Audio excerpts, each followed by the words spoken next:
आयुर्वेद के अंदर इसका भी इलाज है और इसका परमानेंट कैसे इलाज करोगे उसके लिए आपने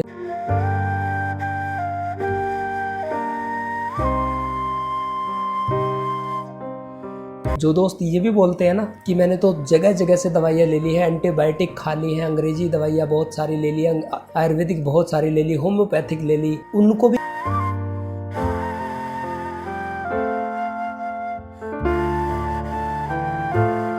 कभी भी ये समस्या नहीं आएगी और आपने कितनी भी दवाइयाँ खा रखी हैं या खाते होंगे वो सारी आपकी छूट जाएंगी। जय हिंद दोस्तों, आपने देखा होगा कुछ लोगों को 15 से 20 छींकें लगातार आती हैं और जब एक बार छींकें आना शुरू हो जाती हैं तो रुकने का नाम ही नहीं लेती, उसको छींक आती ही रहती हैं। किसी को 5, 6, 7 छींकें आके रुकती हैं, किसी को 15, 20 छींकें लगातार आती हैं और जैसी छींकें आती है उसके बाद नाक से पानी बहना शुरू हो जाता है या फिर नाक बंद होना शुरू हो जाती है। और शायद आप ये सोचते होंगे कि इस प्रॉब्लम का कोई इलाज नहीं है और आप ये भी सोचते होंगे कि इसके लिए तो परमानेंट आपको दवाइयाँ खाते रहनी पड़ेंगी, उम्र भर इस बीमारी के साथ साथ इस प्रॉब्लम के साथ साथ आपको समय निकालना पड़ेगा, जबकि ऐसा नहीं है। आयुर्वेद के अंदर इसका भी इलाज है और इसका परमानेंट कैसे इलाज करोगे उसके लिए आपने इस वीडियो को कंप्लीट देखना है। पहले इस प्रॉब्लम के होने के पीछे की जड़ पे आपको जाना पड़ेगा, क्योंकि यदि आप जड़ को पकड़ गए उसके बाद इसके लिए आपको करना क्या पड़ेगा वो आपने ठीक से समझ लिया और वैसा ही आपने कर लिया जैसा मैं बताऊंगा, उन 5-7 स्टेप्स को फॉलो कर लिया और साथ में जो प्रोडक्ट मैं बताऊंगा आयुर्वेद के उनको आपने साथ में चला लिया तो आपकी ये प्रॉब्लम डेफिनेटली ठीक हो जाएगी। जो दोस्त ये भी बोलते हैं ना कि मैंने तो जगह जगह से दवाइयाँ ले ली है, एंटीबायोटिक खा ली है, अंग्रेजी दवाइयाँ बहुत सारी ले ली, आयुर्वेदिक बहुत सारी ले ली, होम्योपैथिक ले ली, उनको भी आज ये वीडियो देखना चाहिए क्योंकि उनको भी इस वीडियो से रिजल्ट मिलेगा ही मिलेगा। तो पहले बात कर लेते हैं इसकी जड़ के ऊपर। देखिए, जब भी कोई डस्ट का पार्ट हमारे नाक के थ्रू अंदर जाता है और जैसे ही वो अपनी सांस की नली से वो डस्ट टकराती है तो कुछ लोगों को प्रॉब्लम होने के कारण उनकी बॉडी जल्दी रिएक्ट करती है और कुछ लोगों की नहीं करती। जिनको नहीं करती थोड़ी बहुत डस्ट से उनको कोई दिक्कत नहीं है, लेकिन जिनको डस्ट से करती है, किसी को आटे से करती होगी, किसी को धूल मिट्टी से करती होगी, किसी को पोल्यूशन से करती होगी, किसी को गर्मी से सर्दी की तरफ पहुंच जाते हैं, एकदम एसी में चले जाते हैं या एकदम कूलर के आगे चले जाते हैं, उसकी वजह से होता है। तो उसी टाइम बॉडी अंदर से रिएक्ट करती है और छींकें आना शुरू हो जाती है। लेकिन ये सबको नहीं होती, जिसको ये प्रॉब्लम है उसी को ये होती है। अब ये होता क्यों है? देखिए, जब भी हम कोई भोजन खाते हैं और उस भोजन के खाने के बाद उसमें से कुछ गंदगी हमारी श्वास की नली के अंदर, हमारे फेफड़ों के अंदर और हमारी नस नाड़ी यानी कि हमारी आंतों के अंदर भी जमा होती रहती है और ये खासकर ऑयली और तेलीय चीजों से बहुत ज्यादा होती है। और बॉडी का एक सिस्टम है, यदि आपने खाना खाया है तो अगले 8 घंटे के बाद ही उस बॉडी को डिटॉक्सिफाई करने की प्रक्रिया बॉडी स्टार्ट करती है। लेकिन ऐसा टाइम मिलता कब है? आप खुद ही अंदाजा लगा के देखिए। सपोज करो आपने सुबह 8 बजे नाश्ता कर लिया, उसके बाद आपने 8 घंटे बाद फिर से लंच कर लिया, जबकि 8 घंटे तो बॉडी पचाने में ही लगी रहेगी, अगले 8 घंटे उसको मिलते हैं डिटॉक्सिफिकेशन करने के लिए और वो कभी भी हो नहीं पाता। फिर 2 बजे आपने खाना खा लिया या 1 बजे खा लिया, उसके बाद फिर 8 घंटे का गैप चाहिए, क्योंकि 8 घंटे जब भी आप खाना खाते हैं बॉडी उसको पचाने में लग जाती है। तो अगले 8 घंटे के बाद फिर क्या होता है? हम सो जाते हैं, लेकिन फिर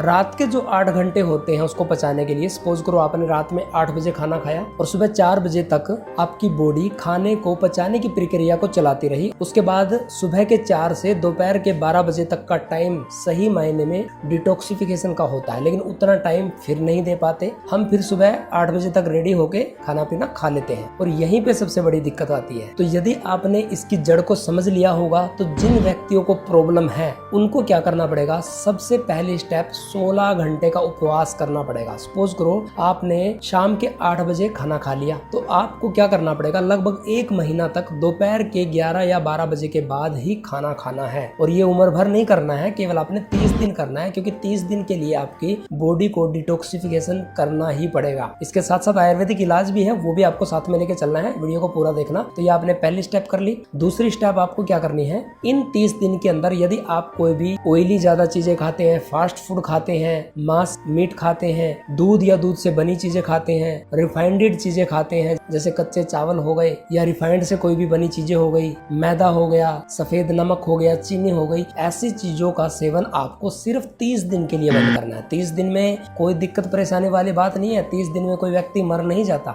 जब आप आदत डालोगे तो ये बड़े आसानी से होना शुरू हो जाएगा। उसके बाद फिर से शुरू कर सकते हैं, लेकिन आपको इन चीजों का ध्यान रखना है। अब उसके बाद आपने क्या करना है? सुबह उठते ही जिस टाइम पे सनलाइट निकले यानी कि सूरज की किरणें निकलना शुरू करे तो आपको सूर्य स्नान करना है, यानी कि कहीं पे पार्क वार्क में लेट के थोड़ी देर के लिए सुबह की ताजी किरणों का सेवन करना है। इससे होगा क्या, हमारे बॉडी के अंदर जितनी भी नस नाड़ियां हैं सबके अंदर सुबह की किरणें जो गंदगी जमा हो जाती है उसको डिटॉक्सिफिकेशन करने में और विटामिन डी देने में बहुत ज्यादा फायदा करती है। इसके अलावा खोए की कोई भी चीजें नहीं खानी है, जैसे मैंने पहले ही बोल दिया, दूध या दूध से बनी कोई भी चीजें। तो इस जानकारी के अंदर तो ये आ गया कि आपको परहेज क्या करना है, क्या खाना है, क्या नहीं खाना है। इसके अलावा आप क्या कर सकते हैं, फ्रेश जूस पी सकते हैं। डिब्बा बंद कोई भी चीजें आपने नहीं खानी है, ना ही पीनी है। पैकेट वाली कोई भी चीज आपने ना खानी है ना पीनी है। घर में जो आप रोटी सब्जी भी खाएं वो भी आपने, जो सब्जी कम ऑयल की बनती है, सूखी बनती है, उन सब्जियों का आपने खाना है। रोटी आपने अनचुपड़ी खानी है, यानी कि उसको चुपड़ना नहीं है।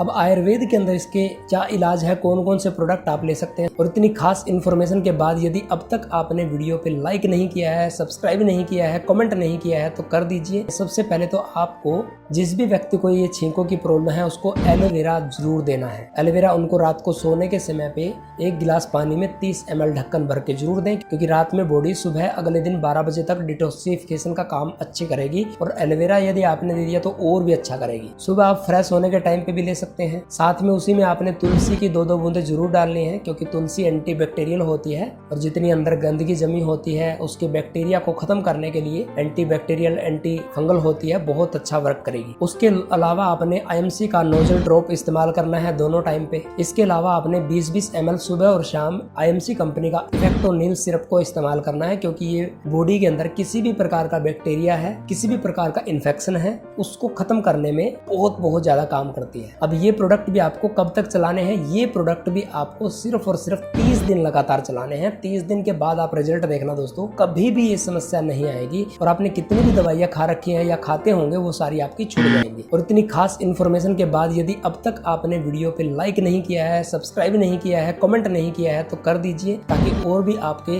लिए मैं इस प्रकार की वीडियो बनाता रहूं। मिलते हैं किसी नेक्स्ट ऐसी ही इन्फॉर्मेशन वाली वीडियो के अंदर, तब तक के लिए आप सबका बहुत धन्यवाद। जय हिंद, गुड MC।